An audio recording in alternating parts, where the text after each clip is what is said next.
work. Call this regularly scheduled meeting, Bridgewater Town Council to order.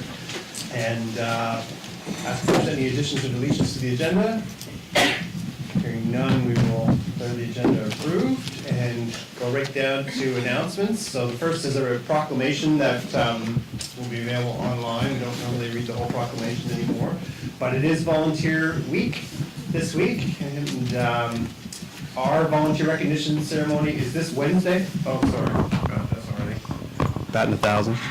Our volunteer recognition ceremony is this Wednesday at Bridgewater Junior High at 7 o'clock. Councillor Graves will be our MC, graciously again, and year after year. So this will be my 14th year going to this, and every year I am blown away by how many volunteers are at that event, and that is just a small percentage of the volunteers in town, let alone Lunenburg County. So we of course thank all our volunteers and are reminded that as a province we have proportionately more volunteers than any other province. So we're very blessed to have those in our communities. Are there any other announcements from members of council? Just a reminder, since I failed already, to use the microphone that's in front of you. Thank you. I'd like to announce a few upcoming events at the Desbrizay Museum. On April 13th at 2 p.m., we have guest talk, A Sapper's Lot at Vimy Ridge. Local author John Cunningham will share stories, live music that raise the spirits during times of war. Will kick off the event. Again, next event is April 20th at 2 p.m. SIP Planters, it's free. Join Caitlin Doucette of Earthshine Gardens as she demonstrates how to build a SIP planter using recycled containers. And on April 27th, 2 p.m., all events are free. Guest talks, Bob Sayer, local historian and author, will give a presentation on Mesmuet, the great chief of the LaHave. Donations are appreciated. Thank you. Any other announcements from Councillor Thorburn? Morning, Your Worship. Actually, it's for the Royal Canadian Legion Branch 24. We're continuing to prepare income tax statement for low-income earners. Single person 35,000, family 45. And the dates that are left are April the 16th, 18th, 23rd, 25th, 26th, and 30th. 10 a.m. to 3 p.m. No charge. And so far, we have 8 volunteers. That's completed over 450 volunteers. And you just don't have to live in Bridgewater. Just drop by the Legion. They'll give you a number when your number's called, free of charge. Thank you. That's wonderful. Thank you. Any other announcements from council? No, hearing none. Great. Thank you. Well, we know our delegation is here. We're a little early, but we're pleased to have Nico here to talk to us about the plastic bag ban and his petition and the work that he's done. So I'll call you up to the microphone just over there, and the floor is yours, and you have council's undivided attention, Nico. Okay.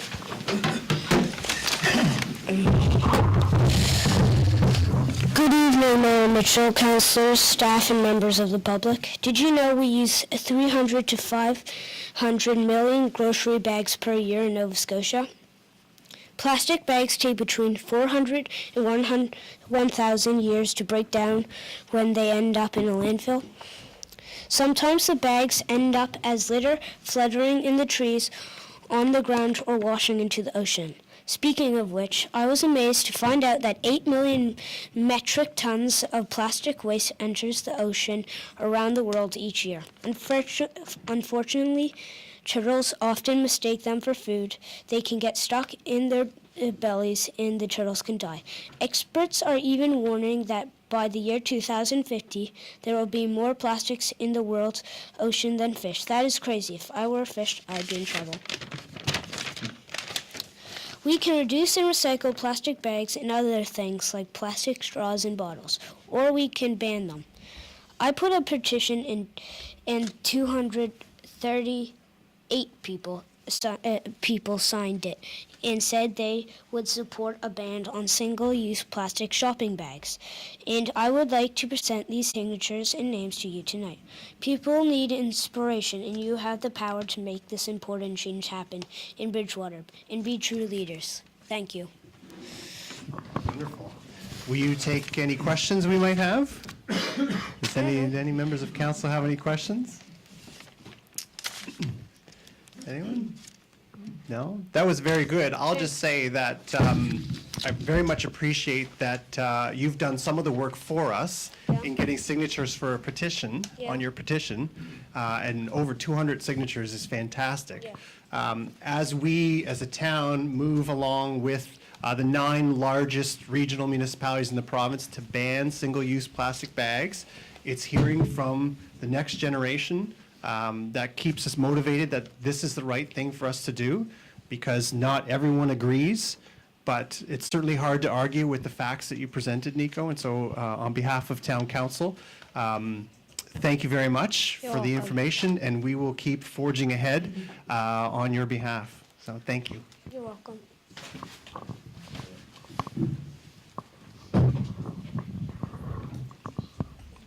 Well done. It's hard to not want to just forge ahead when you hear that. Deputy Mayor Tanner and I were in Lunenburg today for a Mayor's Wardens meeting, and we're discussing the plastics ban that the town of Lunenburg is moving ahead with. And so while it's different than the one that we're pursuing, I did remind that group that the discussions that have been had with the Sobeys and the superstores in the province are basically that if these 9 municipalities, the regional units, move forward to ban plastic bags, then essentially those grocery chains will not be importing plastic bags into the province of Nova Scotia. So even though we're only one of those 9, together as we move forward, that has an impact on every single person in this province. And again, it's hearing from our youth that this is what we need to do to help them. Otherwise, you know, what do they have to look forward to when we leave it for them? So again, thank you to Nico for that. Are there any other members of the public that wish to speak? No? Just a reminder for the people watching on Eastlink and watching on Facebook Live that we are at the Des Brisets Museum. Our elevator at Town Hall is being upgraded and updated, and so in order to remain fully accessible to the public, we wanted to make sure that there were no barriers for people to come and see us at council and take in what is such a very exciting meeting. I know that people were laughing at me yesterday because I was so excited about today. It's Budget Monday. It's my favorite Monday of all the Mondays. Sandra's probably rolling her eyes, but that's okay.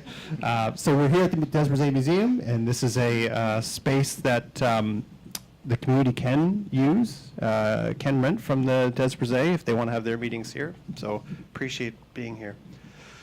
We have the minutes of March 25th regular council meeting. Any errors or omissions to that?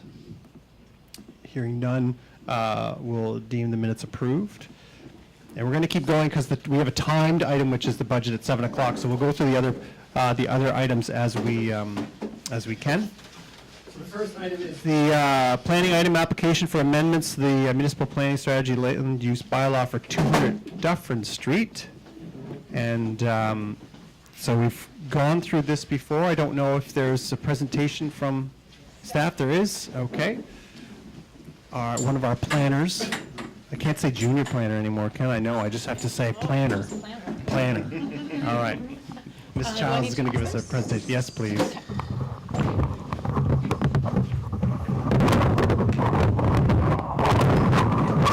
just throw that out there a little too. I was looking to Larry to back me up on that.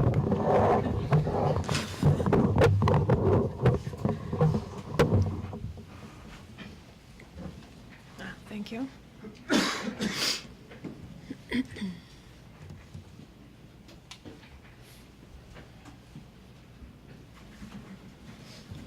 Thanks. Okay, thank you. So yeah, this is the application for amendment to the municipal planning strategy and land use bylaw for 200 Dufferin Street.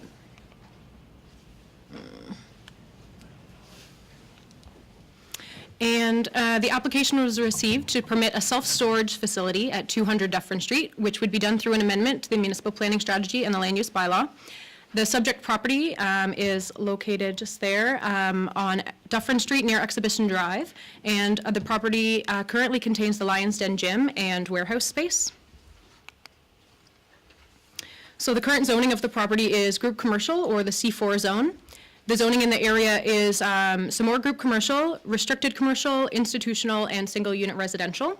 And the surrounding uses are one-unit residential, multi-unit residential, institutional, including Bridgewater Police Services and the exhibition grounds, and commercial uses, including offices, personal service shops, automobile repair services, and retail sales. And the future land use designation is general commercial, and the existing C4 zone falls under this. So as I mentioned, it's in the group commercial zone, and it's currently a warehouse and gym, and the proposed use is a self-storage facility and gym. So the applicant intends to convert just the warehouse space into that self-storage facility. And to enable this change, the municipal planning strategy and land use bylaw would be amended to permit self-storage facilities by site plan approval in the group commercial zone, but only at this subject property and not at the other properties in the C4 zone. So I just wanted to mention that the site plan approval process would be happening if these amendments were to be approved, and that's when all the site layout details would happen. And this process would look at criteria in the land use bylaw that includes things like landscaping and vegetation, storage, lighting, and pedestrian access. And for that process, residents within 30 meters would again receive a letter like they did for this, but there's no overall public process. And just to mention that most of the changes are planned for inside the building, such as converting the space into interior self-storage, using the existing bays on the outside, and then adding a fence as well. And so a public participation meeting was held on March 13th at 6 p.m. in council chambers. One member of the public attended just for information, and the applicant was present as well. There were a few concerns received via email from one person regarding inconsistency with nearby uses, driveway access, and traffic congestion. So staff looked at the policies regarding MPS and land use bylaw amendments, and the MPS has overarching objective statements, the following that are applicable to this. So controlling land use and development in a manner that will minimize conflicts between land uses and in a manner that's compatible with the town's service infrastructure. To mix compatible land uses to promote diverse and convenient neighborhoods, and encouraging compact development to maximize the town's shared infrastructure and promote healthy, close-knit communities. And the implementation policies in the municipal planning strategy have been met for this application. So IM 1 states that amendments to the municipal planning strategy are required when a text or map amendment in the land use bylaw conflicts with a text or map amendment in the MPS. So therefore, if the land use bylaw would be changed, then the MPS would be as well. And for IM 2, council would need to consider land use bylaw amendments that are consistent with the municipal planning strategy. So the municipal planning strategy recognizes that the general commercial designation, which the group commercial zone falls into, intends for a broad range of commercial uses along a major arterial street, and that, excuse me, that the group commercial zone specifically intends to accommodate larger format shopping and a mix of uses. And that also the C4 zone permits the widest variety of uses compared to other zones. So this includes anything from laundromats to gas stations to retail to cultural facilities. So staff believe that it is a suitable location for this use. And also that IM 3 states that the proposed use has been identified, which it has, as a self-storage facility. And policy IM 6 of the MPS has also been analyzed, and it shows that the use is compatible with adjacent uses due to a wide variety of commercial uses in this area, that there is adequate servicing and that no changes are anticipated to servicing, that there's an adequate road network since Dufferin Street is an arterial road and it's intended for high traffic, and that the use does not pose a risk of environmental damage. So it's recommended that council give first consideration to the amendments to the municipal planning strategy and land use bylaw for 200 Dufferin Street, and that council schedule a public hearing during the regularly scheduled council meeting on May 13th. Thank you, Mackenzie. Questions from members of council? Councillor Thorburn. Just one, I think when I read that, this bylaw just affects the one property at 200. It's not for all the properties in that area, is that correct? That's right, yeah, so it'd be subject, or specific to this subject property. Right, thank you. Good question. Other questions from members of council? Someone prepared to make a motion? Councilor Graves, thank you. I move that town council for the town of Bridgewater give first consideration to the amendments to the municipal planning strategy and land use bylaws as contained in Appendix B of document 19-018A for 200 Dufferin Street and schedule a public hearing during the regularly scheduled council meeting on May 13th, 2019. All right, thank you. Can I have a seconder, please? Councilor Frazier, any further discussion? Questions being called. All those in favor? Those opposed? Motion is carried. Thank you. Our next item is amendment to the land use bylaw for temporary commercial uses. Is not? No? Oh, okay. The council has already considered this, and they have directed that staff, they conducted first reading and directed staff to undertake a public hearing on April 23rd. Having said that, council also directed that staff make contact with the businesses within the zone that would be impacted to ensure that they were well aware of what the proposed amendments were and informed, so that at the public hearing they could give informed comment to council. So to do that, you had to build in some time to do that. So April 23rd is really too soon to have the public hearing. We're scheduling a public information session. I believe the chamber sent a notice out not too long ago, maybe Friday or This Wednesday. yeah, but the hearing or the information meeting's on Wednesday. Okay, and they just sent it out last week. So once we have the information meeting and ensure that the business community is engaged in this matter, then it would be more appropriate to have the public hearing. So we just feel April 23rd might be too soon. So the recommendation is that we move that out to the next council meeting, which would be, I don't think a date has been set. hasn't been It will be set? Okay. after the All right. public information. all right. So we can report back then to council and then set a date. Great. Thank you. Any questions? Deputy Mayor Tanner, do you want to grab the microphone, please? So are we sure that all the businesses that are going to be affected by this or potentially affected by this are a member of the Chamber of Commerce? Because I'm not sure they all are. No, so. Okay. Thanks. So the chamber was notified and they sent it out to their members, but we actually delivered letters to retail and restaurant owners on King Street. But I had done a little presentation to the chamber, and so they wanted to extend that notification to their members as well. So that's why they all heard about it. The notice went again. Yeah. Okay. Yeah. Thank you. Perfect. Great. Any other questions? Okay, thank you. Down to correspondence for information, we have we received a letter from Carol Publicover and friends. It says regarding the performing arts venue for the former Bridgewater Memorial Arena, and so that's just received there for your information. This kind of follows up to a previous request that he had made that we investigate that, which of course we are kind of going down that road. So if anyone has any questions about that, you can reach Mr. Publicover, I'm sure, and he'll be happy to enlighten you. Correspondence for action, we have the Bridgewater Masonic Society request for tax exemption.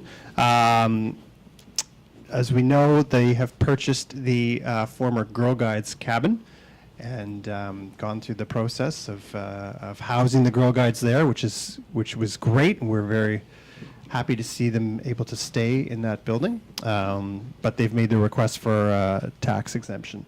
And so that's there for your consideration. Deputy Mayor Tanner, if you want to just.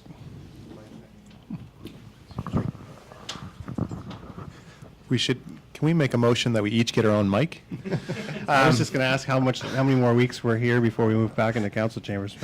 I move that town council for the town of Bridgewater endorse the intent of the amendment to Chapter 184, tax exemptions for nonprofit organizations bylaw, to remove 216 North Street and add 93 Dominion Street, the entire property, to Schedule B exemptions pursuant to Section 4, conversion from commercial to the residential rate, and proceed to second reading of the bylaw at a council meeting to be held on May 13th, 2019, and authorize staff to publish all public notices pursuant to Section 168 of the Municipal Government Act. Thank you, Seconder. Councillor Frazier. Any questions or discussion? Pretty straightforward. Hearing none. All those in favor? Those opposed? Motion is carried. Thank you. Reports and recommendations. We have the Lunenburg County Senior Safety Program, the March 2019 report. Are there any comments on that? Busy. It's, yeah, that pretty much sums it up, Councillor Graves. Busy as always. Councillor McDonald. We tend to say that every month, but I think what's really alarming to me is the some of the reasons for the calls. Referrals for evictions, home takeovers, elder abuse, housing issues, financial hardship, need for supports, mental health, transportation needs, lost utilities, income issues, well-being concerns, foot care needs, negatively impacting ambulation, balance, and hoarding. That's a lot of really serious issues, and I think we can, to say it out loud, to say it for the public to hear, to know that those are the issues that the seniors in our community are facing, and this is what this program is addressing, is the gap that would typically let these kind of issues fall through. It's a service that we can't do without, quite frankly, and I don't know how they're doing it with the budget or the staffing that they're doing it with, but it's incredible, and we're very, very lucky to have the people and the program that is doing this in our community. Yes, thank you for saying that. With a province with an aging demographic, these are not statistics that are going to be on the decline. And your point is well taken, as how they're doing that with the budget they have and the staffing they have is remarkable, but it won't be able to last forever. And so we need to not only remind the public, but of course all our other funding partners that we're kind of all in this together. So that'll be something we have to keep an eye on for sure. Next item is recommendation of appointments for the Des Brisets Museum Commission. If someone would so like to make those appointments, Councillor Thorburn. I would move that Town Council for the Town of Bridgewater approve the appointment of Aaron Carr, Matthew Smith, and David Hadley to the Bridgewater Museum Commission, each for a 3-year term effective immediately. Can I have a seconder, please? Councillor Fragier. Further discussion? Questions being called. All those in favor? Those opposed? Motion is carried. You have some very hard workers added to that commission. Yes, and I think that gives us a full commission now. We have 7. So it's Fantastic. That's great. Our next item is recommendation of the police chief, purchase of police vehicles. I'm just going to use this as one of my talking points for the night because people are going to wonder why the price of police cars has gone up. The reality is they're not police cars anymore.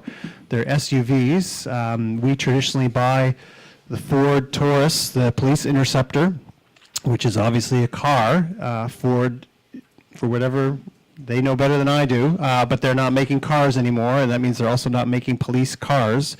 So the day of the traditional Ford police car Interceptor is gone, at least for now. And so that has pushed every police force essentially across North America to make the choice of going to a larger, like a big block V8 Charger, or an Explorer or a Tahoe, or some police forces in this province are buying Ford F-150s, and I mean, they know what they need in their community. But that's the reality that we're facing. And so the additional cost of not just the purchase price of the vehicle, but the operating cost is just another budget pressure we face. It's not just municipal forces. The RCMP are going to have to buy SUVs. I mean, we already see them now on the highway. But I just want to make that clear for the public who are going to want to know why there's such a jump in the price and why they now see SUVs. If it were up to us, we'd continue to buy Ford Taurus police cars for thousands of dollars less. So there is a motion there for someone to make. Councillor Fragier, if you want to. Yes, Your Worship, that Town Council for the Town of Bridgewater endorse the recommendation of the police chief to purchase a 2020 Ford Police Interceptor Utility Sport at a cost of $38,521, including net HST. Thank you. Can I have a seconder, please? Councillor McDonald, further discussion? Councillor Thorburn, do you want to grab the microphone? And If I remember, weren't there 2 of them in the budget? Are we only purchasing one now? I think there is two. It doesn't say in the motion, Um, it says it's purchase a 2000 Ford Interceptor, so. Is this to just purchase one at this time? Well, the price would be double that. But that, Because in the budget, it's double. yeah, I know from my police information it was 2, and here it only looks like it's 1. Each vehicle is 38,000. Okay. So maybe we should amend the motion to For 2 two at $38,521 each. Yes. Do you just need the mover and seconder to agree to that amendment? I will just amend that. All right. Thank you for pointing that out. Yeah. Questions can call. Motion being called. All those in favor? Those opposed? Motion is carried. Thought we were getting a deal there, Chief. It's buy one, get one free. If you say it, it doesn't make it happen, but I can try. Our next item is the property assessed clean energy financing. So that's PACE, our PACE program. Financing ceiling for fiscal 2019-2020, an extension of the Clean Net Zero program. Okay, thank you. You have before you a brief update on both the Clean Energy Financing Program and the Clean Net Zero Program. Staff will be coming back to Council this summer with a deeper evaluation of the Clean Energy Financing Program. But at issue in particular tonight is our Clean Net Zero Program that requires an extension on the funding allocation. So I'd like to call upon Matt Davis from the Clean Foundation to provide you with a brief overview of where the Clean Net Zero Program is.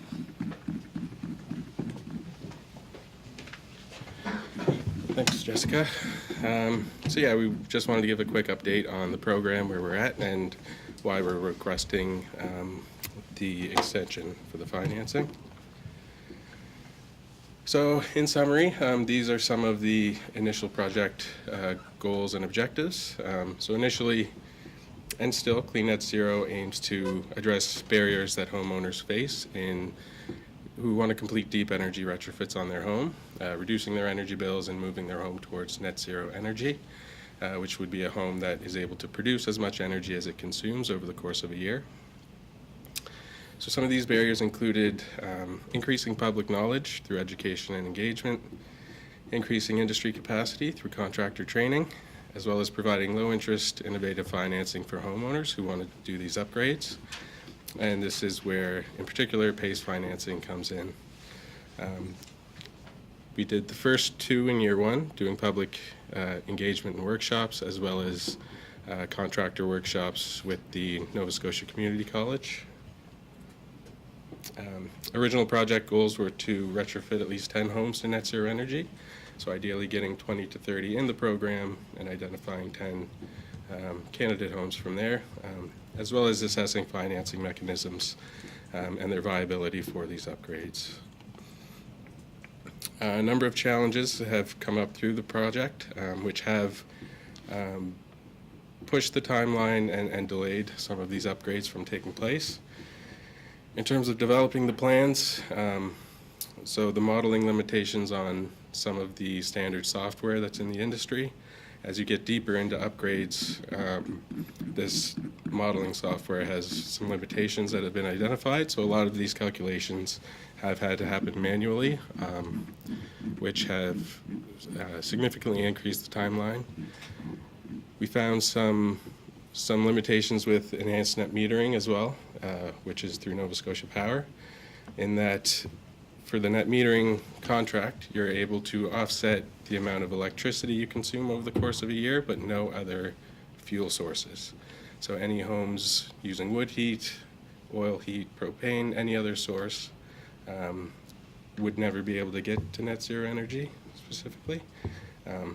Rural Nova Scotia, we still have a lot of people burning wood coming from either their own wood lots or similar that would be cost effective. As well as the building stock. We've seen a few identified, not issues, but obstacles with the building stock. One being older building stock, which either have deferred maintenance, so existing issues that aren't necessarily related to energy efficiency that would need to be addressed first, and we can't move forward with energy efficient upgrades until those are completed. Or we've had newer building stock come in that have already kind of had that low-hanging fruit, either done while it was built or retrofitted already, which only leaves the deeper, more, I guess, complicated or, labor-intensive upgrades to be done. And then in terms of plan implementation, contractor capacity, we saw over the past year or so increase quite a bit. This is due to a number of factors, including the heat waves last summer. We saw a huge increase in demand for HVAC contractors, for heat pumps and things like that, as well as 2 new rebate programs that were announced last summer. One extending the current home energy assessment rebate program to non-electric homes, which actually make up almost 60 to 70% of Nova Scotia's building stock. So that increased contractor capacity as well. And also the solar homes program put a large demand on solar contractors, which caused significant delays in even just obtaining quotes for the work. Where contractors have the work guaranteed, it can be hard to get them to provide quotes for potential work, so to speak. So all of these challenges have delayed the project. However, we have still gotten some numbers from it. So overall, we had 28 registered participants, 18 currently still participating in the program, an even balance between Town of Bridgewater and the Municipality District of Lunenburg. 3 homeowners who did register didn't qualify, either didn't qualify for financing, or they were multi-unit buildings, which we couldn't take into the program for this pilot project. 6 of them were early exits, either for timeline reasons or there was other efficiency programs that were better suited for their needs, like the home warming program, which is free for low-income participants. And then 1 home was already built to high efficiency standards and really left nothing other than some solar power to get them to net zero. So all 18 current homes have been assessed, and of the 28 that were registered, 11 were in Bridgewater. So currently 8 are still active, 1 has completed upgrades, and 2 of them were early exits. 1 because we weren't able to get in contact with them after receiving the registration, and the other one was a multi-unit residential building, which couldn't qualify again for this pilot program. So the remaining plans, currently we are finishing them up and plan to have them completed by mid-April, and reports in the homeowner's hands shortly after that, probably within a week or so. And we're also going to be doing a program and participant evaluation, which will be completed by May 31st, that we can share with you as well.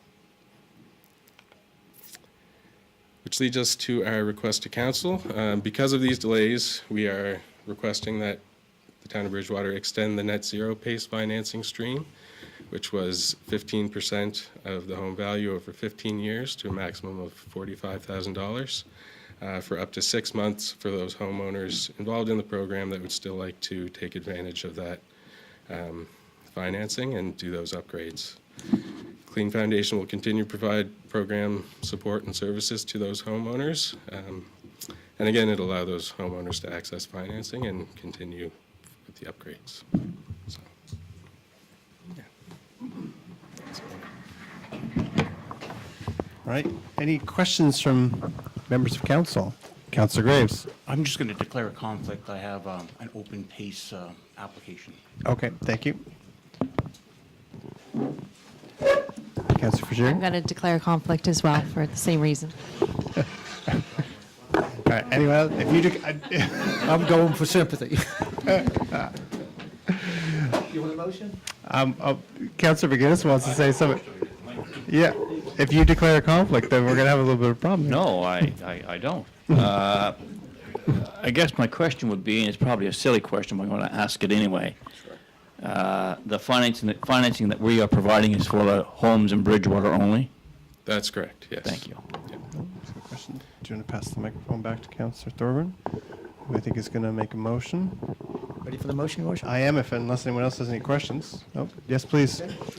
I would move that Town Council for the Town of Bridgewater endorse the recommendation of staff and extend the current financing terms for clean net zero program participants until September the 30th, 2019, with a possibility of further extensions of the program participants on a case-by-case basis at the discretion of the Director of Finance.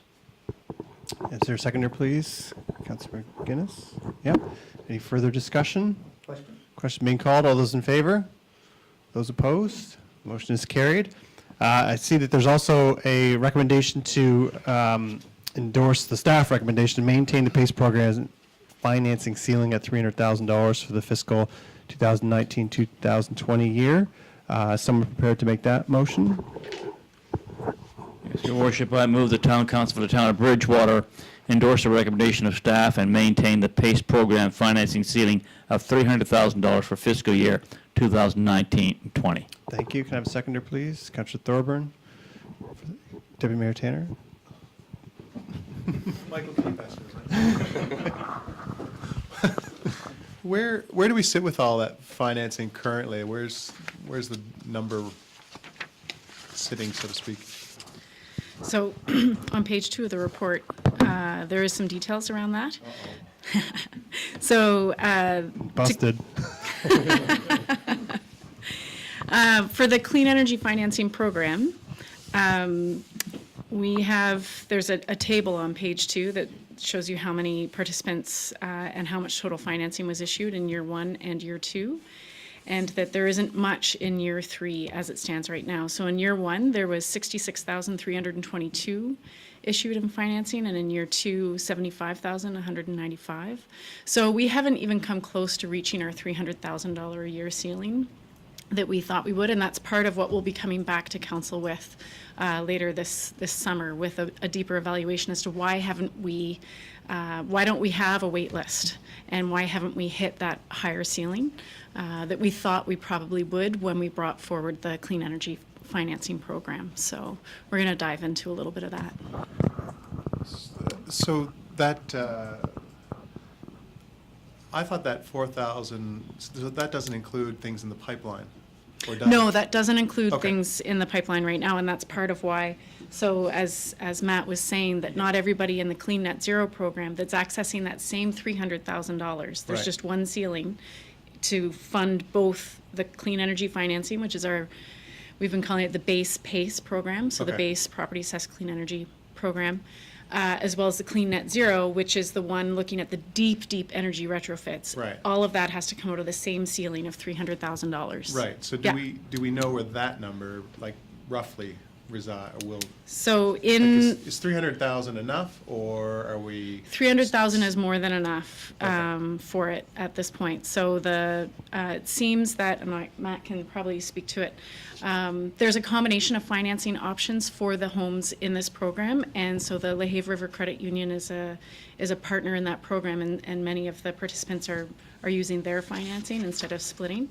And I'll let Matt jump in with better details than me. So. Yes, so as Jessica mentioned, there is a combination of financing going on. PACE financing within the terms must pay back within the financing terms. The credit union, the idea was then to bring them in to finance any above and beyond upgrades that homeowners wish to do, but still keeping it within their allowable financing cap. So in Clean Net Zero specifically, I would say 300,000 would be more than enough for these homes in terms of the upgrades that are being approved that do fit within those guidelines. Yeah. Okay. So just a reminder that with our financing, there must be the 1-to-1 payback ratio that Yeah. must be maintained, and that's why we have a longer payback period for the Clean Net Zero program of 15 years. But with the Lehave River Credit Union, they wouldn't necessarily be holding to that Right. same 1-to-1 ratio that we do. Councilor McDonald, do you want to pass the mic? I probably should be declaring a conflict of interest because although I don't typically handle these loans, I do work in the loans department. Sorry. It's okay. Yeah, we're good. Okay, any other questions? Who seconded that motion, though? Did- Councilor Durbin seconded it? Okay. And you moved it, so I think we're okay there. All right. Questions being called. All those in favor? Those opposed?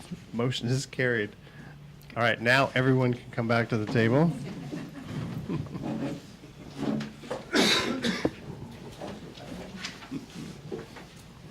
We have to do the next two items really slowly because we can't start the budget meeting until 7 o'clock. So request to transfer vehicle assets. So we're moving a truck from the Public Service Commission to the town. So I guess that's a simple transaction. I didn't know that we had to sell ourselves a truck. Like, I would have thought it would be a nice gift from the Public Service Commission, just out of the kindness of their hearts. Who's the chair of the Public Service Commission? Who can?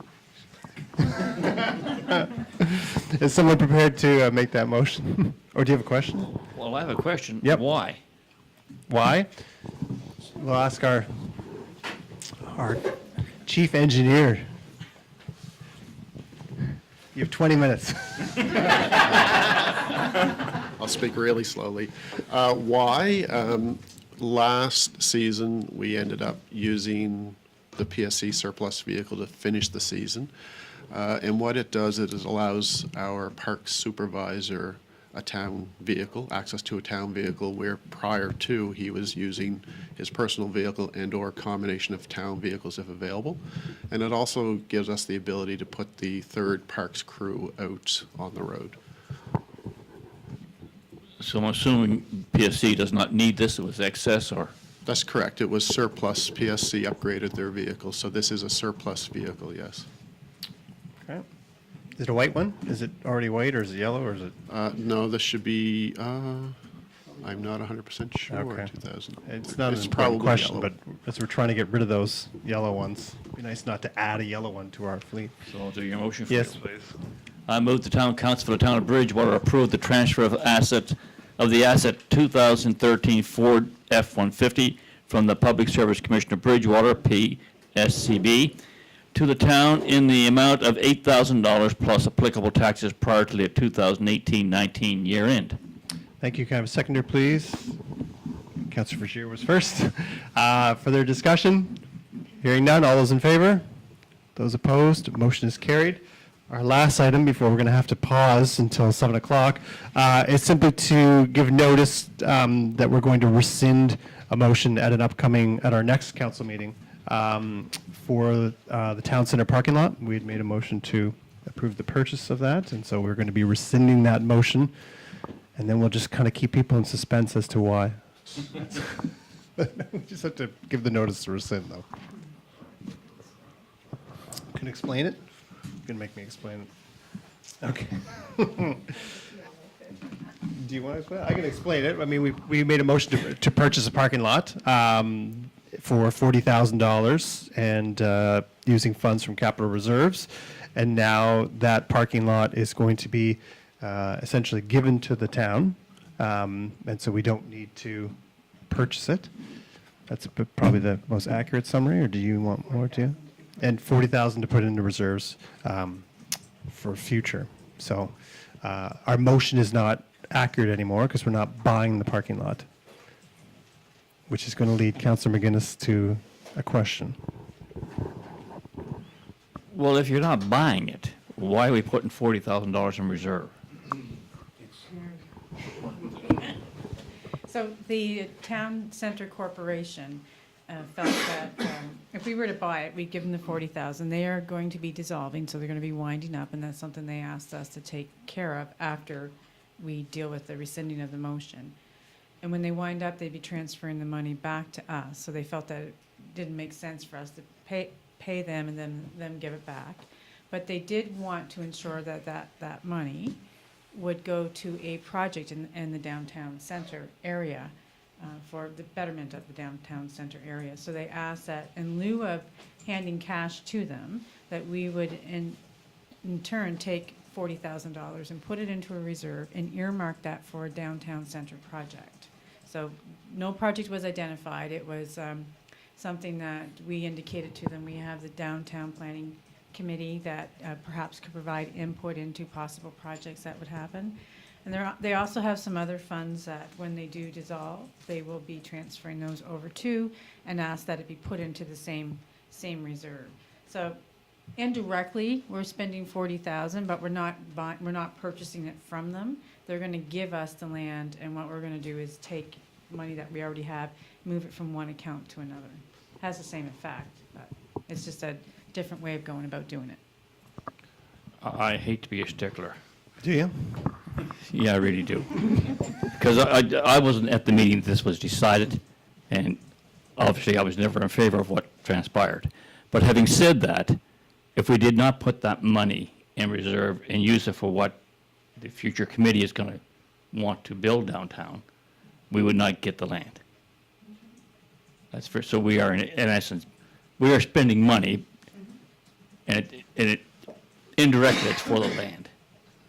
Yes, basically what they want is the assurance that we are going to do something downtown. So their original plan was to take the proceeds from the sale of this parking lot and do a downtown project, a legacy project, if you will, for the Town Center Development Corporation.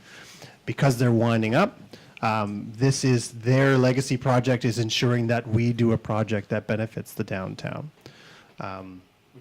Which is what we're eventually going to do anyway, because we're not finished with our downtown.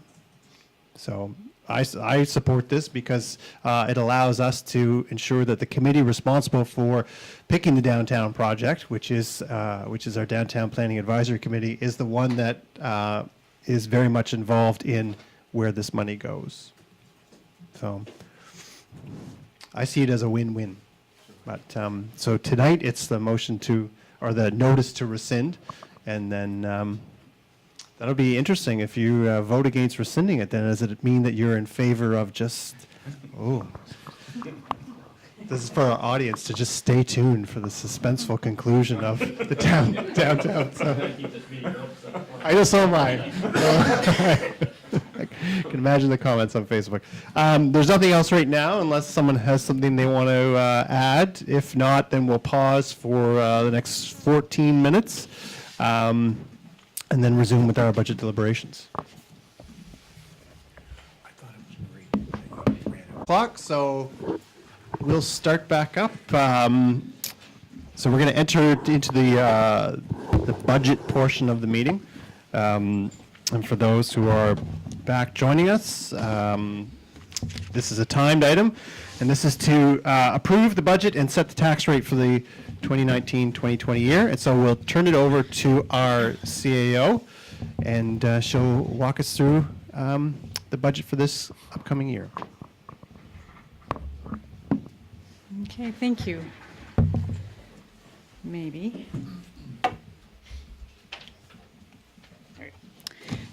So this year's operating budget is $20.3 million, and that represents about a 2.6% increase from prior year.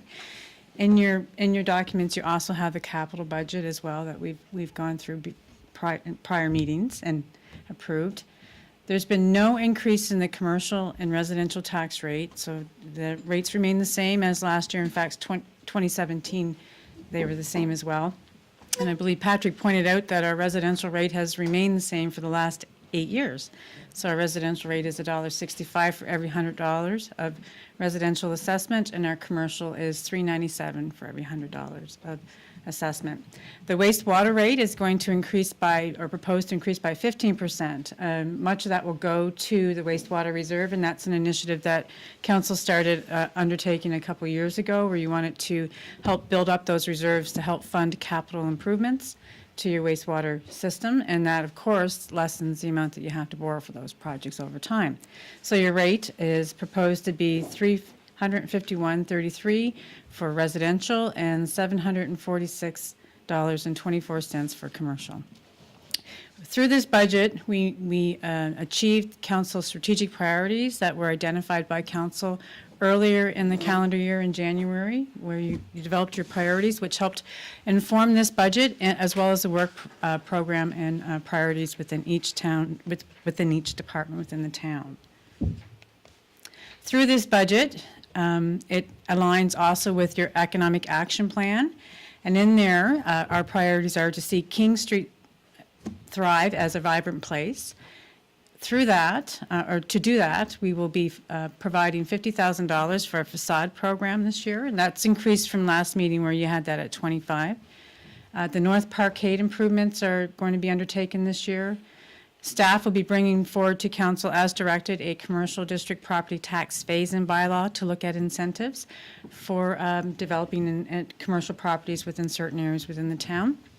And council has approved a position where we would see an events coordinator dedicated to events. So this is not a new pot of money. This is taking money from various spots within the budget where we funded events and bringing it together to create one position to coordinate events to ensure that the attention that's required is provided for events this year. So things such as Canada Day and Christmas on the Lehave and music along the riverfront, those types of things.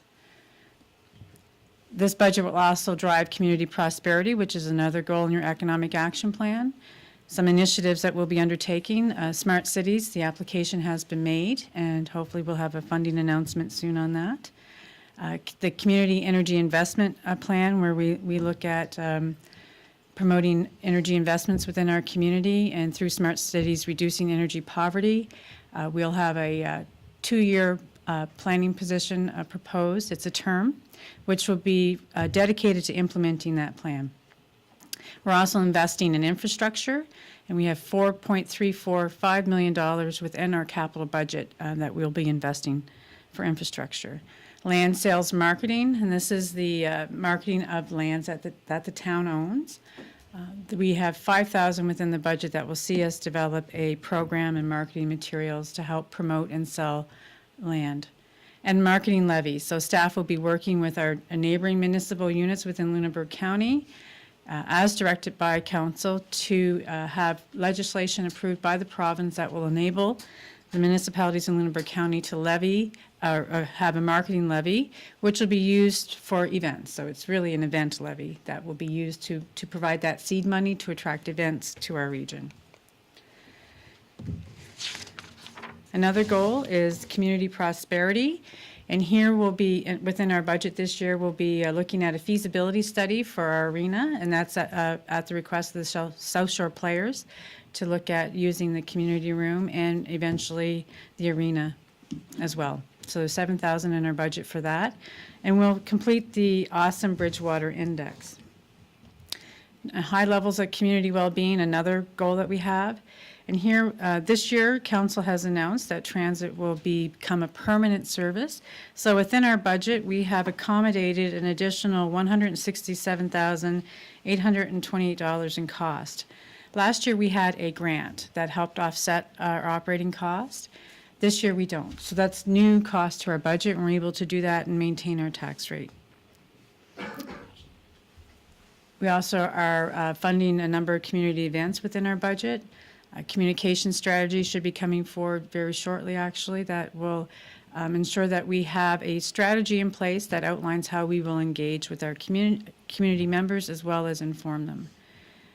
Reducing energy poverty is a goal that we've identified through our Smart Cities program. And as I mentioned, we'll be, that application's been made for funding, and we'll be, I believe, hopefully in May or June, finding out how we fared there. We continue to provide funds for Pro Kids, grants to nonprofits. This year there's $69,300 in our budget. There's $40,000 of that's allotted for the field house. That is put within the grants piece, but we haven't identified exactly how that or if that would be spent, but it's there in the event that we do.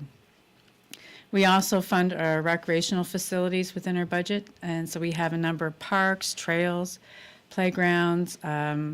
We have skate park. There's the LCLC as well that we invest in.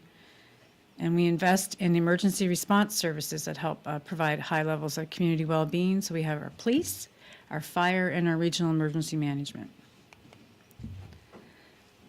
This year, our LCLC grant will be $507,500. I would point out that, and you'll see that in a slide perhaps a bit later on, that our operating has decreased slightly, But the reason for the increase in the grant is because of the capital requirements that we have this year at the LCLC. As I mentioned, we are maintaining the tax rates at 2017 levels, both residential and commercial. And we have funding for the museum. It's increased to $40,000. Last year, we used surplus for that, so you only had $35,000 that you were spending. This year, we'll be spending $75,000. In terms of fiscal responsibility, we've increased funding of capital from operating. Our budget has, in the operating budget, $1.14 million that will fund capital projects. And that's a positive thing, as that reduces the amount that you have to borrow. The more you fund from operations, the less you're borrowing. This year we'll be developing a debt management strategy as well as reserve policies. So these will provide parameters around when we borrow, like what assets do we borrow for, what terms would we borrow for, and reserve policies about when would we create reserves and how will we fund them and when will we use them. So council will think strategically about those financial aspects. And capital cost recovery bylaw, we'll be looking at that with a focus on our water system this year. In terms of organizational excellence, as mentioned already, we will be bringing forward a communication strategy that will clearly define how we communicate, when, and who. The Lunenburg County Lifestyle Center will be doing a review of governance and a transition there. We'll be looking at rolling in regional recreation program into that as well. So that counts. The two municipal units had recently assumed the operation and management of the LCLC and changed the governance structure of the board. We'll be hiring a transition coordinator to help us transition the operations and the management. It'll be looking at our budgets, the organization structure, and coming up with some recommendations as to how we can operate efficiently and effectively, and at the same time, roll in the regional recreation program piece. And we'll also be bringing forward a town's technology plan, which was a priority that council had identified, in which you wanted to look at technology and how it can improve the organizational effectiveness and efficiencies that we have, how we deliver services to our public, but also how we use technology to engage our public as well. So that plan will be coming forward very shortly to council and kind of set out the next couple of years in terms of where we should be investing in technology. So this is a high-level overview of your operating budget. And as you can see, your gross expenditures are up 2.58% from last year. So it's a $510,000. That's what that translates into. And your revenue is up as well to offset that. One of the things I would point out in the tax revenue, you can see that there is a $472,000 increase in your tax revenue. $267,000 of that comes from property tax, so your residential and your commercial. $214,000 comes from your wastewater management rate.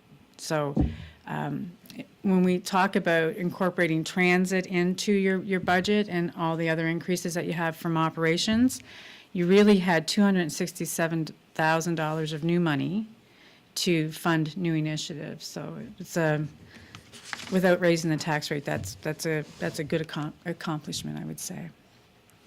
So where do your tax dollars go? This shows it gross in terms of your gross expenditures before you net out any revenue that may come in to offset. So you can see that where some of your biggest costs are in terms of your services, and there we go. So we got police at 21.5, engineering, mandatory contributions for provincial services is 12%. So those things like education, which is a huge component of that. Wastewater at 7.5, recreation at 7.1, and fire at 6.9, and then it just goes down from there. So you can kind of see where some of your bigger cost centers are within your budget. This is what it looks like net. Doesn't change the order too much, and you can still see that once you net out your revenue, you have police at 20.7, and then engineering at 13.3, and it goes down from there as well. So mandatory contributions, as I mentioned, these are for provincial services. So we have education is your biggest component there of mandatory services. or contributions. Then you've got senior citizens and housing, corrections, assessment services, and the library as well. So those are set by formula by other levels of governments or boards, and we just pay those bills. And that represents 12% of your operating budget. And here are your revenue sources. So you can see that taxation represents 84.4% of your revenue that you bring in. So how you fund your budget, that's the biggest component of how you fund your budget. And then from there, you look at sales of services, other revenue from owned sources, transfers from other levels of government, so we get grants, unconditional transfers as well. So those would be transfers that aren't tied to specific projects, grants in lieu of taxes for provincial, federal properties, your special purpose tax, which is your LCLC, that's 2% of your revenue. And then a small amount for transfers from reserves, so $75,000 coming from reserves to help fund as well. So I'm going to hand it over to Dawn to go over some of the changes from last year. So just quickly, we were here last Monday, so April 1st. The changes we've made at Council's direction since last Monday is incorporated the insurance savings of $30,750 as a result of changing our insurance provider. We've increased the facade program by $25,000, so it's now $50,000, and increased the LCLC grant. We found that the motion that was passed by the board was another $5,750 in capital. And I just wanted to mention that the insurance savings haven't been allocated to the various departments. So when I go through the departments, the insurance savings aren't reflected there yet because we're just in the process of changing insurers, and the top of the list is not how you allocate the premium. There are other more important things that are going on right now.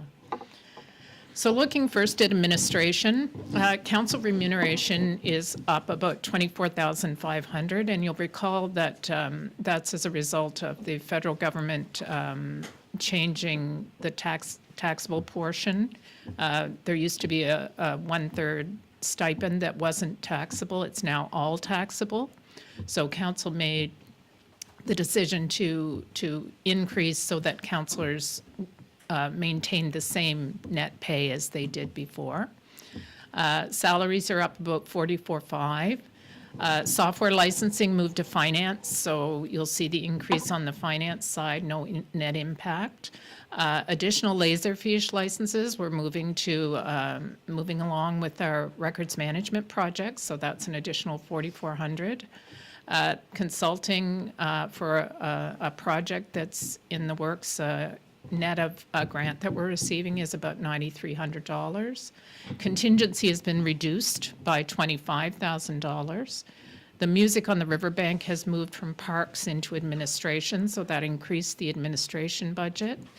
We're recovering $25,000 from HR services. Our HR person has moved over to the Joint Services Board and is going to be working for other municipal units as well as the town. And then there's a net of other changes. So the net change to the administration budget is an increase of about $55,000. In finance, finance is a bit of a catch-all where we have all the taxes and the things that kind of don't belong elsewhere. So as Tammy had mentioned, we've got residential taxes is our big increase there, almost $225,000. And then we've got a smaller increase in commercial. Interest revenue, and that includes what we earn on our bank balance in addition to interest that we get on overdue taxes. $55,000 increase, $8,000 increase in the budget for detransfer tax based on what we're seeing this year.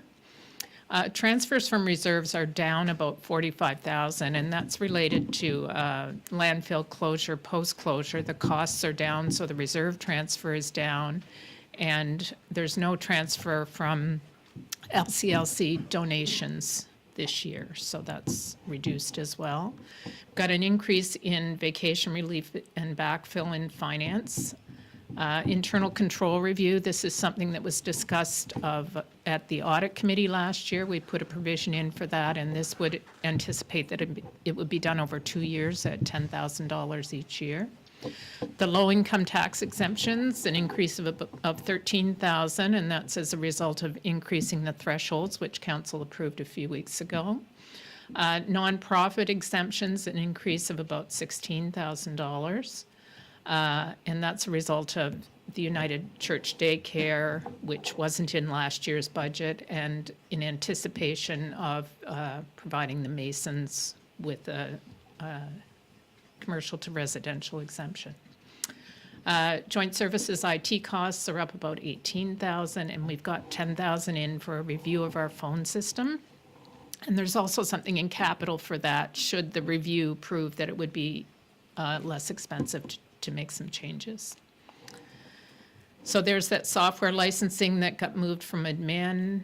Tammy had mentioned the Des Brisay Museum, $40,000. They had a surplus, an accumulated surplus last year that we were able to use to fund part of their budget. That doesn't exist this year, so we've had to, the town is funding the full $75,000, but that's down quite substantially. I believe it was around $160,000 a few years ago. Brookside Cemetery, increase of about $16,000. Part of that is funded from their surplus, but less than last year. Last year, we put $150,000 in a transit reserve. We will not be doing that this year. The school board contribution is up $11,000. Capital from operating up $53,000, and as Tammy said, that the higher we get that, the less reliance on debt we have. The capital reserve repayments, we've got a savings of $70,000. Those are getting paid down, and also our principal payments on debt are down this year as well. So overall, of $405,000 to the good for finance, which again is a catch-up. Police, we've got a new position funded by the province of Nova Scotia, so I've just highlighted it there and put it in at 0 because we get full recovery on that. Fees for service we've got a positive impact of about $10,000 in it, and also the police court fines another $10,000. We've actually got some savings on salaries and statutory holidays. But increases in fuel and electricity based on the experience we're seeing this year. PROS is up $6,000 and DNA testing $5,200. Those are costs that we can't control. Those are dictated to us. So actually, police, $7,444 savings from last year's budget. Fire, we've got an increase of $8,300 in administrative support. The administrative support person will be working more hours this year. An increase to the honorariums for firefighters, the cost of firefighting equipment, and debenture interest. Last fall, we debentured the new fire truck, so we're seeing an increase in debenture interest there. In engineering, positive impact from building and development fees based on what we're seeing, but an increase in town hall maintenance and an increase in energy management, but you can see there's a grant that offsets that. Snow removal, savings of $63,600. Lane marking, an increase of $21,500, which council was aware of when they pre-approved the lane marking budget. Savings of $16,300 in debenture interest, $10,300 in banners, an increase in small tools and equipment of $10,500 and $75,000 increase in safety training. Overall savings of almost $30,000 from the previous year's budget. In wastewater, Tammy had mentioned that we have an increase in revenue from the sewer charges. They're going up again 15% this year. Offsetting that is an increase in salaries, in chemicals, in electricity. We do have a savings in materials for the sewage lift stations, but additional funding required for professional development, and the remainder goes to the wastewater reserve so that we balance to zero in the wastewater. So any excess revenue goes directly to the reserve for future capital expenditures. Solid waste, savings of almost $9,000 in the waste site expenditures from the Joint Services Board. Parks, we've got a shortfall in, or a lower field user fees from last year. An increase here because the donation for the community gardens moved over to recreation, and you'll see the other side of that. Increase in salaries of $23,800, QP benefits $9,600. The community gardens programming has also moved over to recreation, so that's a savings in the park budget. And the equipment at King Street Courts, an increase of $10,000. Savings in park materials for Bidgenowiska Park. Here you'll see that there's a savings in recreation because the music on the riverbank moved to admin. You've also got a savings in equipment expense, the Bridgewater Skate Park materials, but we're spending another $8,000 on the Glen Allen Park Connector Trail. We have a savings in the ball fields of $6,800. There was money in there last year to repair the crow damage. In transit, we've got an increase in advertising revenue from last year and also from fares, but we don't have the Province of Nova Scotia grant this year, so that's takes us back $200,000. Savings in salaries and bus maintenance. Last year, I believe we budgeted for Sunday service. This year, we are not. So overall, an increase of almost $168,000 to have the permanent transit service. King Street parking, reduction in parking permits and kiosk revenue based on what we're seeing. And we have $10,000 in for maintenance and repairs on the town center lot. Planning, active transportation, we're doing updating our plan there, but there is no net cost because it's being funded by a Province of Nova Scotia grant. Reduction in other planning grants. Increase in salaries, that was mentioned, the 2-year secondment for the Community Energy Investment Plan. A savings in consulting. We've got an addition, we added $5,000 for land preparation and marketing and $50,000 for the facade improvement program. Recreation, so this is the grant coming from, used to be in parks of $5,000. Summer registration, the budget is down $6,000. That's the revenue side. Community gardens program, that's come over from parks, so that's caused an increase to recreation expenses. The Fieldhouse grant was $25,000 last year. It's budgeted $40,000 this year, so that's a $15,000 increase. And there's a savings in summer recreation salaries that's consistent with the decrease in the summer registration. The pool, just an increase to salaries there. The LCLC, this shows our total $507,500. So it's $420,000 in operating and $87,500 in capital. So the operating is down slightly from last year and the capital is up. So just a little on reserve balances. So operating reserves, so the estimated balance April 1st, 2019 is just a little over $3 million. This year we'll be putting money in for a balloon payment for debenture 36A1. We'll be putting in $288,000 for wastewater, taking $120,000 out for funding the capital budget. So then you have an estimated balance, but some of that is earmarked for specific purposes, like the wastewater reserve, like the transit reserve. So the unallocated balance would be about $2.37 million as of the end of March 2020. And this is the same on the capital. We're at about 2.2. We will be getting the interest on the loans. There's proceeds coming in for the sale of land. That would be the Girl Guide cabin. We have a purchase of land on the books, which is the property at Maple and King. Funding for the capital budget of $220,000. So about just a little over $2 million. And then we have the loans outstanding. So that money is not available until we pay it back. So we're about 1.37 million at the end of 2020.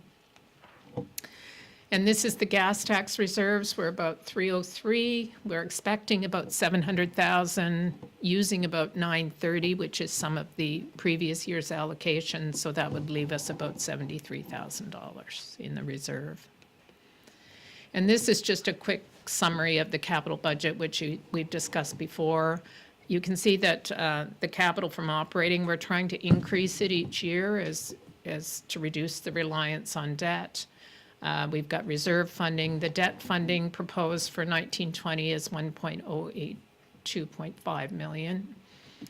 Gas tax of 930 that we mentioned before, 833,000 from other government, for a total capital budget of 4.345 million. And just a quick look at projected debt ratios based on the 5-year budget. And I'll remind you that only year 1 is approved. Years 2 to 5 will be massaged as we go forward and as needs change. But based on the 5-year budget, the debt ratio will land around 8%. And it's only at 15% that municipal affairs starts to get concerned. And these numbers will change as additional capital funding opportunities arise. We don't know what's out there for funding in the coming years, but I'm sure there'll be something. And just wanted to say thanks to police, fire, the museum, and LCLC, and all the town directors and their staff, and the finance team. It's a big project and goes on and on and on. So thanks to everybody for their patience and cooperation. And any questions? These guys would be happy to answer them. Thank you, Dawn. Thank you, Tammy, for your presentations. Let's start with questions, and then I'll give everyone the opportunity to kind of go around and say their thing. Just grab the microphone, please. Thank you. Don, I thought we had 15,000 in land marketing, and I see it's down to 5, and I don't recall that conversation previously, so. I had called it all land marketing, Okay. but actually some of it is for some work that needs to be done on one of the pieces of land that we have. So there's 10,000 for that and Okay. 5,000 for Okay. the marketing. Other questions? Like, it's all good. Yeah, so the public's watching, probably wondering why we're so quiet, but we've gone through this with a number of meetings. And I don't know if you want to go around. You don't have to speak, but normally people have something to say about the budget, and I just want to make sure everyone has the opportunity to say whatever they need to say. I don't know, Councillor McGuinness, if you want to say something? Yes, as I was saying earlier to the mayor, this might be the easiest budget process that I've been through in 19 years on council. So it's, I had difficulty finding any criticism, so I felt really bad about that. For me, it's important. There are some key things that I look for in budgets, and this has most of them. First one being the tax rate has not changed. That doesn't mean your taxes are not going up. So I'm sure some of you had some property assessment increases, and that causes your tax to increase. But keeping that tax rate unchanged is important. $600,000 on pavement management this year. That's, I think, the most we've ever spent on that. At least I think it's $600,000. 4.3 million in capital. Our reserves remain strong. Available reserves to us are $3.7 million. That's important. And transit is now a permanent service. I never thought I'd see the day, but I'm happy that's the case. The other important number I look at is the debt servicing. I believe it's around 5.5 to 6%, and so that's really good compared to what it could be. And I remember when I first came on council, One of the reasons why I ran for council, I think we owed around $11 million at that time. That was in 2000, year 2000, I believe it was, and that was much too high. So we're in much better shape from that point of view. You notice in the paper in the last week or two, we have developers in Halifax investing in King Street. That's a great sign. You also see some renovations going on in King Street. So I'm very optimistic about that. The other thing, and we're increasing the wastewater rate by 15%, and that is an increase. But in my view, because I lived in rural communities around the country, that the sewer rate in the town of Bridgewater is a great deal. Because if you had your own septic system, you would spend a whole lot more money than what you're spending here in town. So that's important. The only other thing is, I want to take you back to when we first formed this council term. We made some key structural changes and some things that we've done that's paying big dividends today so that we can now afford transit. So it's important that you make some tough decisions early on, and we did that, and it's paying big dividends for us. So I want to thank the staff who have done, in my view, an excellent job. Thank you.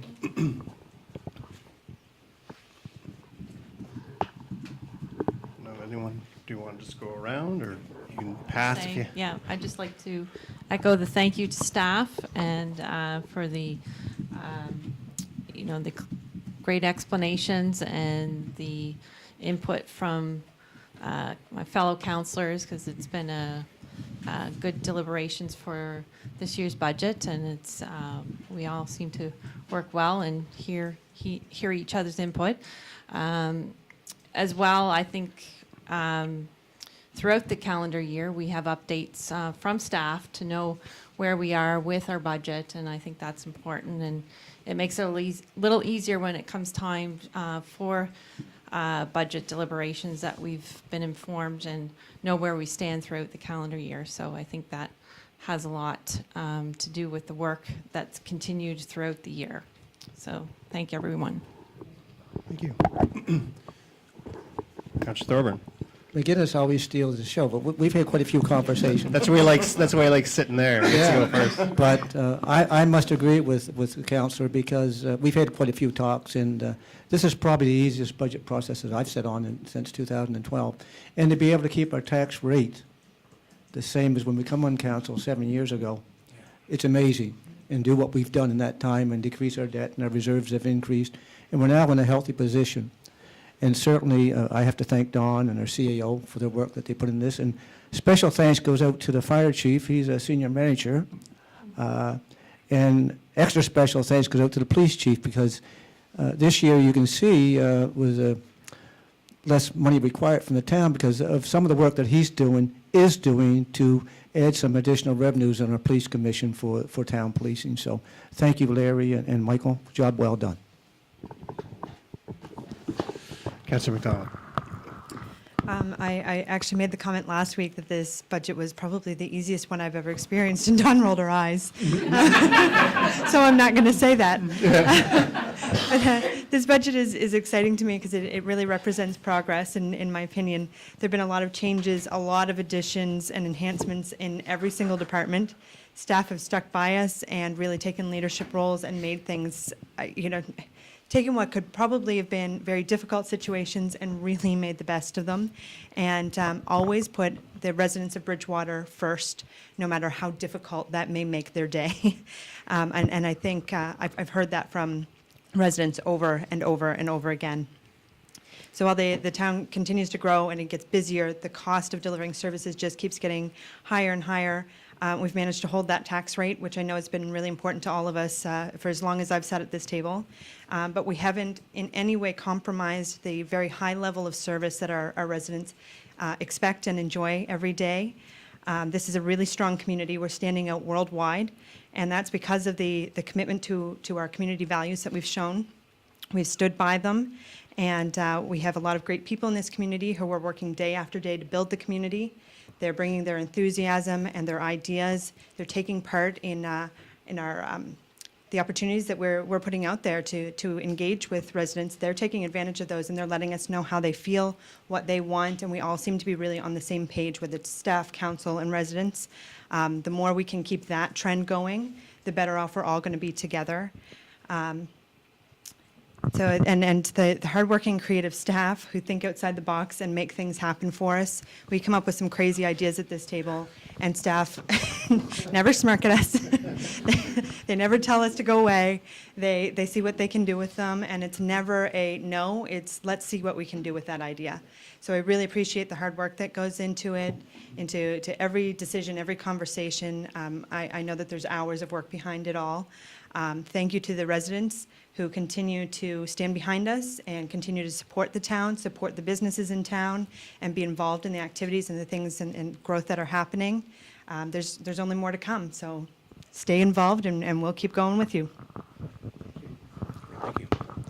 I would also like to thank staff. I find it amazing that every year you continue to find cost savings, you continue to do things better, and I think that's pretty amazing, and it's a real testament to you as individuals and your commitment to the town. I'm thrilled that the tax rate hasn't gone up again, as Patrick says, for 8 years now. And I'm also really, really, really thrilled that we now have public transportation. That bus has proven it's been a godsend to so many people in our community that are marginalized, and I am just absolutely thrilled that council and staff made it happen. So thank you. Deputy Mayor Tanner. I think everything's been said for the most part. The budget was easier this year, only because it was so painful last year and awfully painful, and I know staff felt the brunt of that, and I want to thank you for sticking with us for that time period, and thanks for working so hard on this one. I do want to correct one statement. I think that we're putting $600,000 into paving renewal, but we've also got another $200,000 in operating. So that's $800,000 in paving renewal work that'll be happening in town. And these winters, while perhaps a little easier to deal with, also have that freeze thaw that I assume are creating a lot of potholes in town. So thanks to the public for persevering with us, and hopefully we'll get some of those repaired. We did put a substantial amount of money in the North Parkade, which hopefully will signal to the public that we are interested in making downtown parking better, more attractive, and so that's another project I'm quite happy about. Transit, obviously, and then we're putting a substantial amount of money into the LCLC capital, and that LCLC might seem new, but it's actually aging, and it's going to get worse, unfortunately, like every other facility we own. And so that combined with HB Studios, we really need and we talked about it today, recreational asset review for the entire county and a strategy going forward, because these are truly unique and regional facilities, and we need help from other municipalities to make those sustainable for the future. So I hope we get on board with that study at some point. So that's it. Thank you. Try not to repeat what everyone said. So obviously a huge thank you to staff, but I also want to just say how proud I am of our staff and our council, because the easier answer is always no, or it can't be done. So when we talked about making transit a core service of the town, the easier thing would have been no. It's too hard, it can't be done, we're too small a town. And so staff worked hard to present it as a viable system going forward. Council recognized that it's not going to make money, but for the social and economic good of our community, it pays dividends in other ways. And so while it would have been much easier, certainly at budget time, to say, no, we're not going to have permanent public transit, the right thing to do was to include it, which is what we did. When staff has to go through this budget and presents the first go-around, the first draft of this budget with a no tax rate increase, that's remarkable to me, because it would have been so much easier to start with, let's give them a little rate increase and see what council can do, and turn it on us to try to figure it out. But staff continues to put our residents first, as members of council said, recognizing that that we just really can't support a rate increase right now. And yet, despite adding public transit, despite the need to now buy SUVs for the police department because people aren't making cars anymore, despite all the challenges that we face, and I'm not going to go on a rant about roads, but despite all that, here we are almost doubling our paving budget, having public transit, needing to buy vehicles, all the challenges we face on top of paying for other people. And yet here we are, 8 years in a row, no residential tax rate. And a few years ago, I'll remind people that we lowered the commercial tax rate, which was also not an easy thing to do because it gives you less money going forward. And it would have been easier just to bounce that rate back up to where it was a couple of years ago, and it probably wouldn't be a tough sell, but the reality is that that's not where we want it to go. And staff and council are, I find, so in sync with how we want to move our community forward. And so I am so proud of our staff and of this council and the decisions that are made and the reports and recommendations we get from staff that are so detailed that it really makes being a member of town council in the town of Bridgewater so enjoyable. And Sandra's going to laugh at me again because Monday is my favorite day because it's just, this is a great team to work with. And so I'm just thrilled with this budget. And I'm going to turn it over to Councillor Thorburn, who I know is just chomping at the bit here to put the motion on the floor so we can pass this budget. Okay, I'll try my best. I would move that town council for the town of Bridgewater approve the 2019-20 budget tabled as follows. Number one, the capital budget in the amount of $4,345,000 funded as follows. $1,114,000 capital out of revenue, $833,500 government funding, $930,000 gas tax reserve, capital reserve withdrawal of $220,000, operating reserve withdrawal of $120,000, other funding for $45,000, borrowing $1,082,500 from the Municipal Finance Corporation. I'll get up here to number two. Whoop, where'd it go? Operating expenditures in the amount of $20,284,404, which includes $1,114,000 capital other revenue, zero transfer to capital reserve, $778,424 from town debenture repayment, $362,032 for LCLC debenture repayment, $223,400 capital reserve repayment, zero transfer to special purpose tax reserve, $21,633 transfer to sinking fund reserve, and $287,845 transfer to waste operating reserve. Three, operating revenue of $20,284,404, which includes $9,500 transfer from capital reserve and $66,000 transfer from special purposes tax reserve. Number four, commercial tax rate to be set at $3.97 per hundred of fully assessed value of property. Five, residential tax to be set at $165 per $100 of assessed value after cap.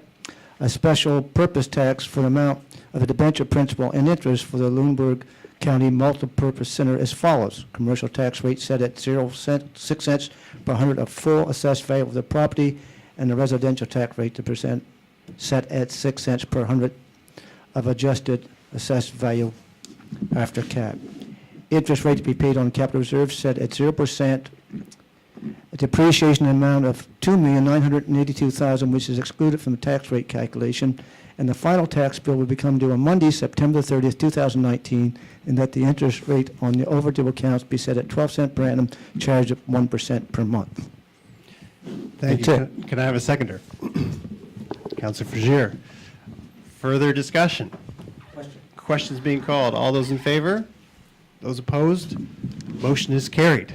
So thank you again to staff, and there's no further business to come before Town Council. A motion to adjourn. Councillor Thorburn, seconded by Councillor Graves. We are adjourned.